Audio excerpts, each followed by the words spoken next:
무더운 여름밤, 한국의 한 작은 마을에 사는 한 젊은 대학생 미지는 잠을 이루지 못하고 있었다. 창밖으로는 귀뚤귀뚤 울어대는 귀뚜라미 소리로 가득했지만 무언가 알 수 없는 불안함이 그녀의 마음을 짓누르고 있었다. 방 안의 시계는 새벽 2시를 가리키고 있었다. 미지는 잠을 청하기 위해 침대에 누웠지만 계속해서 뒤척이기만 했다. 마침내 그녀는 잠시 바람을 쐴 겸 옥상에 올라가 보기로 했다. 옥상에서 보는 시원한 바람이 심신을 가다듬고 잠을 청하는 데 도움이 될 것 같았다. 미지는 가벼운 가디건을 걸치고 조용히 옥상으로 향했다. 옥상에 도착했을 때 달빛이 흐릿하게 마을 전체를 비추고 있었다. 그녀는 난간에 기대어 멀리 보이는 산의 윤곽을 바라보았다. 그렇게 하늘을 올려다보다 문득 이상한 점을 발견했다. 옥상 끝에 누군가의 실루엣이 보였던 것이다. 놀란 미지는 조용히 그쪽을 바라보았다. 그곳에는 긴 머리카락을 늘어뜨린 여자가 하늘을 향해 팔을 벌린 채 서 있었다.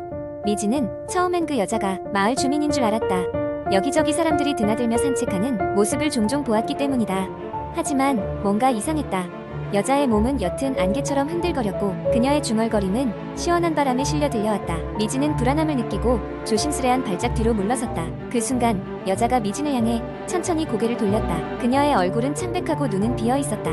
미지는 숨이 막힐 듯한 공포를 느꼈다. 그 여자는 아무 말 없이 미진을 응시했다. 미지는 몸을 돌려 옥상 문 쪽으로 뛰어갔다. 그녀의 심장은 마치 터질 듯이 뛰고 있었고 그녀는 발이 엉키지 않게 조심하면서 계단을 뛰어 내려갔다.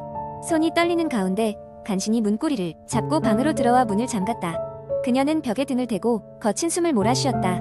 시간이 조금 흐르고 그녀는 자신의 방 안이 안전하다고 스스로를 안심시키려 노력했다. 침대에 다시 눕고는 눈을 감으려 했지만 머릿속에서는 아까 본 여자의 얼굴이 계속 떠올랐다. 잠시 시간이 흐른 뒤 그녀는 자신이 옥상에서 본 것이 단순한 악몽일지도 모른다고 되뇌었다. 하지만 그날 이후 미지는 매일 밤 같은 시간에 이상한 소리를 듣기 시작했다. 그것은 마치 누군가 천천히 문을 긁는 소리처럼 들렸다.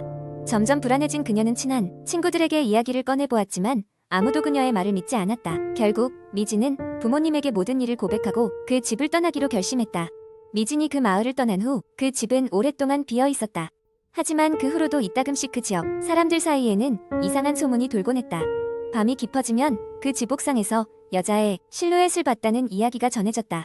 그 여자는 여전히 누군가를 찾는 듯 하늘을 향해 팔을 벌린 채 서 있었다고 했다. 세월이 흐르고 그 집은 결국 철거되었다. 하지만 마을 사람들은 여전히 그 집이 있던 자리를 지나갈 때면 발걸음을 재촉하곤 했다. 미진의 이야기는 한국 인터넷의 여러 게시판에서 옥상의 여인이라는 제목으로 꾸준히 올라오며 사람들의 궁금증과 두려움을 자아냈다. 많은 이들이 그것이 단순한 허구인지 아니면 실제로 있었던 일인지 흥미를 가지고 이야기하곤 했다. 그러나 그 누구도 확실히 알지는 못했다. 단지 한 가지는 분명했다. 그 마을에서는 아무도 밤에 옥상에 오르지 않으려 한다는 것이다. 두 번째 이야기. 어느 비 내리는 가을밤 나는 대학 시절 룸메이트였던 민영에게 오랜만에 연락을 받았다. 민영은 서울 외곽의 작은 마을에서 자리 잡고 있었고 결혼 후 그곳에서 살고 있었다. 그녀는 한 달 전부터 이상한 일들이 생기고 있다며 나에게 긴급히 찾아와 줄 수 있냐고 부탁했다. 워낙 겁도 많았고 호기심도 강한 친구였기에 나는 약간은 장난스러운 마음과 함께 기꺼이 그녀의 집을 방문하기로 했다. 도착한 민영의 집은 주변에 묘하게 낡아 보이는 오래된 집들이 둘러싸고 있었다. 집 내부는 소박했지만 어딘가 모르게 싸늘한 공기가 감돌았다. 민영은 나에게 창고에서 시작된 일이라고 했다. 깊은 밤이면 알 수 없는 속삭임과 발자국, 소리가 들린다는 것이다. 이웃들은 아무 일 아니라며 곧 지나갈 일이라고 했지만 민영은 불안한 마음을 감출 수 없었다. 그날 저녁 민영과 나는 그동안 있었던 일들을 나누며 늦은 밤까지 이야기를 나누었다. 그녀는 종종 창고에서 무언가를 찾으러 가곤 했는데 그때마다 알 수 없는 인기척을 느꼈다고 했다. 나는 혹시 쥐나 고양이 같은 동물이 들어온 것은 아닐까 하며 그녀를 안심시켰다. 그러나 밤이 깊어갈수록 나 역시도 이상한 기분을 지울 수 없었다. 자정이 되기 전 민영은 내가 함께 있으면 마음이 놓일 것 같다며 창고에 같이 가달라고 부탁했다. 어둠 속에서 후레쉬 하나에 의지해 창고로 향했다. 창고 안은 예상보다 훨씬 더 지저분하고 희미하게 쾌쾌한 냄새가 났다. 먼지 쌓인 상자들이 여기저기 쌓여 있었고 그 사이로 바스락거리는 소리가 들려왔다. 민영은 겁에 질린 눈으로 내 곁에 바싹 다가붙었다. 갑자기 창고 구석에서 극심한 한기가 느껴졌다. 순간적으로 후레쉬 빛이 깜빡거리더니 짧은 전등 불빛이 꺼졌다. 잠시 동안의 어둠 속에서 나는 누군가 우리를 지켜보고 있다는 확신이 들었다. 민영은 컥하며 숨을 삼켰고 나는 재빨리 후레쉬를 다시 켰다. 그때 환한 빛이 비추는 곳에서 희미한 그림자가 재빠르게 움직이는 것이 보였다. 우리는 비명을 지르며 창고에서 나왔다. 헐떡이는 숨을 고르며 문을 잠그고 뒤돌아보니 민영의 얼굴은 잿빛으로 변해 있었다.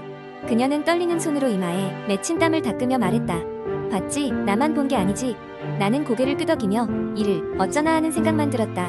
그 밤 이후로도 그 집에는 알 수 없는 소리와 이상한 기운이 가시지 않았다. 몇 주 후 민영은 결국 그 집을 떠나기로 결정했다. 그녀는 고향에 있는 부모님 집으로 돌아가기로 했고 그 결정이 옳다고 느꼈다. 그 일이 있은 후로 나는 민영의 연락을 자주 받지는 않았지만 그녀는 항상 무사히 잘 지내고 있다고 전해왔다. 그리고 몇 년이 지난 후 중고 사이트에서 우연히 그 집의 사진을 발견했다. 누군가 그 집을 되팔려고 내놓은 것이었다. 낡은 외관과 달리 사진 속의 집은 놀랍도록 편안해 보였다. 하지만 사진을 클릭해 자세히 본 순간 나는 순간적으로 심장이 멎는 듯한 기분이 들었다. 집의 거실 창가에 나와 민영이 창고에서 보았던 그 그림자가 어렴풋이 비치고 있었던 것이다. 그때 깨달았다. 어떤 장소에는 이유를 알 수 없는 기운이 남아있는 법이며 사람은 그것을 그냥 지나칠 수 없는 존재임을. 그 집은 여전히 누구의 것이든 간에 무언가를 품고 있는 게 분명했다.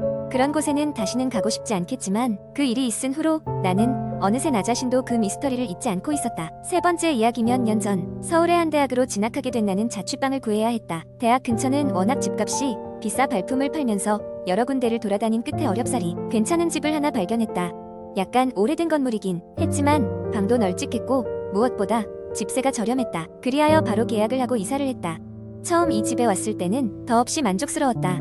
다만 약간 신경 쓰이는 점이 있었다면 그 집은 좀처럼 밝아지지 않는다는 것이었다. 낮인데도 꼭 어두컴컴했고 전등을 켜도 어딘가 모르게 빛이 퍼지지 않는 듯한 기분이 들었다.